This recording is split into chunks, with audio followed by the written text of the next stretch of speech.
Bonjour à tous et à toutes. Bonjour. Alors bienvenue sur la chaîne J'alimente ma santé, votre chaîne sport, alimentation, santé et bien-être. Alors si vous aimez ce qu'on vous propose, si vous avez envie de suivre toutes nos aventures, n'hésitez pas à cliquer sur le gros bouton rouge là, marqué s'abonner juste en bas à gauche. Alors aujourd'hui, on va parler du thé thé vert. vert. Donc le thé vert, alors déjà la question qu'on se pose et qu'on nous pose à chaque fois quand on fait ce genre de vidéo, c'est est-ce que vous en consommez? Oui. Voilà. Et nous on vous parle des aliments qu'on consomme, des aliments qu'on ne consomme pas, pourquoi. Et c'est vrai que le thé vert, le thé en général, on n'en consomme pas trop. Non. Voilà, Moi j'ai eu ma période où j'en ai consommé beaucoup.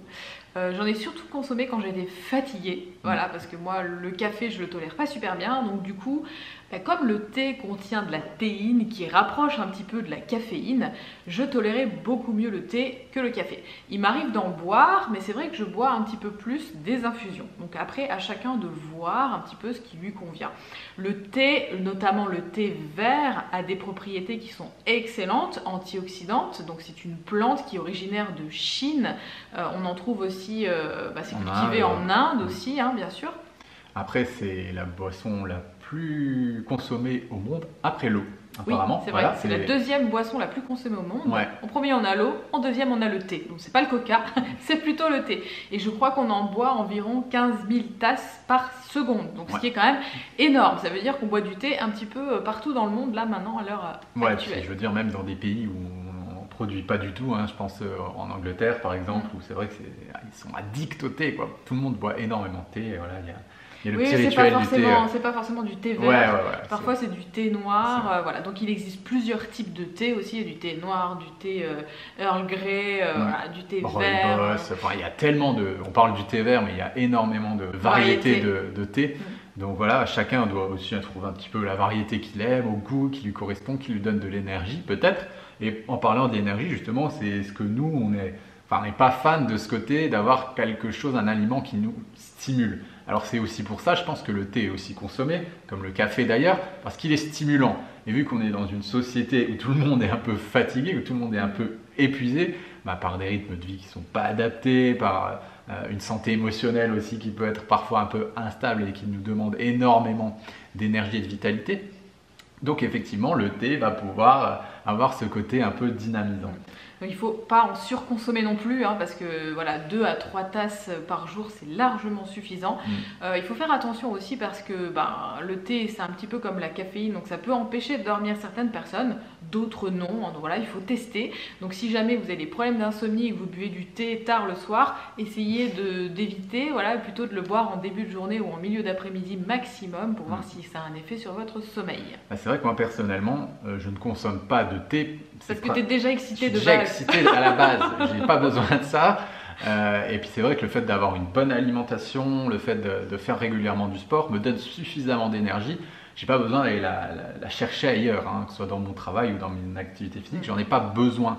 Maintenant, effectivement, si j'avais une alimentation qui n'était pas adaptée à mes besoins, si j'avais un mode de vie ou que j'étais en couple ou dans une famille où j'avais rien à faire, où j'étais pas à ma place, peut-être que j'aurais besoin de stimulants. Voilà. Donc il faut savoir qu'il y a plusieurs types de tempéraments, on l'explique tout ça dans la formation Retrouve ta vraie nature, d'ailleurs qu'on a fait avec Daphné qui est naturopathe et spécialisée dans l'analyse morphologique. Donc voilà, vous avez 1 heure de vidéo gratuite offerte là-dessus sur le sujet. En gros, il y a des personnes qui ont un tempérament un peu plus nerveux, ce qui est mon cas. Moi, je suis déjà un peu surexcité de la vie.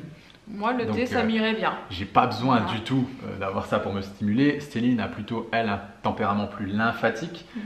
Donc elle, voilà, dans son cas, avec des tempéraments comme ça, le thé peut avoir de super bienfaits qui va pouvoir la dynamiser, la stimuler, la booster. Pourquoi pas pour aller faire du sport, de l'exercice, voilà. Donc ça, c'est super important de savoir est-ce que le thé, c'est fait pour moi? Est-ce que c'est plutôt déconseillé? Quel est mon tempérament? Donc c'est déjà un plus de savoir ça. Ce qui est bien et positif, c'est que quand même dans le thé, on retrouve beaucoup d'antioxydants. Donc pour des personnes qui justement n'ont pas suffisamment de produits, de légumes, de fruits, accès à des produits bio. Voilà, accès à une alimentation assez variée, ça peut être une solution aussi. Hein. Il y a aussi ce côté perte de graisse. Aussi, il y a pas mal de femmes et d'hommes qui veulent perdre du poids, qui consomment beaucoup de thé. Alors, on va démystifier les choses, hein. On voit beaucoup d'articles là-dessus. C'est pas non plus un produit miracle. Hein. Je vais pas aller manger des McDo et boire du thé et ça va me faire maigrir. Non. ça va être un petit coup de pouce, voilà, ça va être le 1 ou 2% qui va faire en sorte que effectivement ça peut aller déloger certains tissus adipeux. Mais en fait, le thé, c'est pas parce que c'est le thé en lui-même qui va agir sur les graisses, c'est parce que du coup, on va avoir beaucoup plus d'énergie pour plus bouger, et donc du coup, on va brûler plus de graisse. Voilà. Donc voilà, il y a un petit peu ce côté-là aussi quand même avec le thé, ou même avec le café aussi, hein, parce que du coup, c'est un stimulant. Donc du coup, on va brûler un petit peu plus d'énergie dans notre journée. D'ailleurs, on parlait aussi de tout ce qui était bio. On parlait de fruits, de légumes bio, peut-être que vous n'avez pas accès à tout ça, mais le thé, il ne faut pas non plus le prendre au supermarché, pas bio dans les petits sachets là. Hein. Les petits sachets jaunes, là, on va un petit peu éviter, voilà, parce qu'on s'est aperçu, en analysant un petit peu les différentes sortes de thé, on pouvait retrouver jusqu'à 16 molécules chimiques dans le thé, donc on va plutôt aller vers un thé en vrac, si possible, parce qu'en sachet, voilà, il a perdu quand même de sa saveur.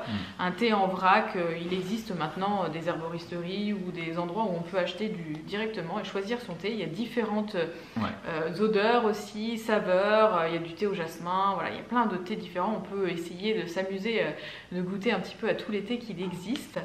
Et puis c'est vrai qu'aujourd'hui sur internet, il y a tellement, on peut tellement commander de thé sur des sites bien spéciaux du monde entier et qui sont certifiés de top qualité. Donc. Voilà, prenez-les biologiques, c'est très important. Vraiment. Alors comment on va utiliser le thé? Donc oui, forcément il va falloir mettre de l'eau et de l'eau chaude, mais on ne sait pas forcément comment le faire vraiment. Donc il y a des personnes qui sont vraiment à fond là-dessus, et voilà, il y a la tradition du thé, etc.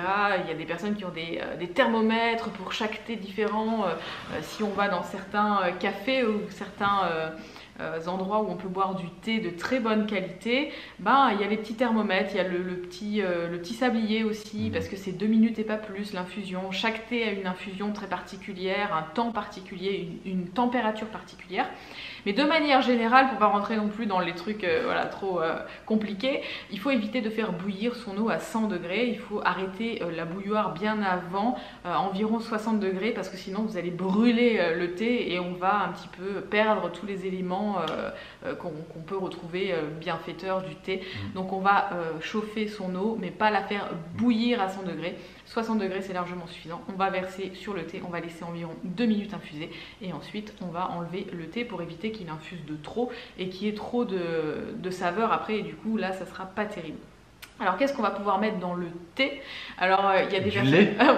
On parlait des Anglais tout à l'heure. Voilà, il y a des personnes qui vont mettre du lait. Bon, moi je le déconseille, c'est le lait de vache.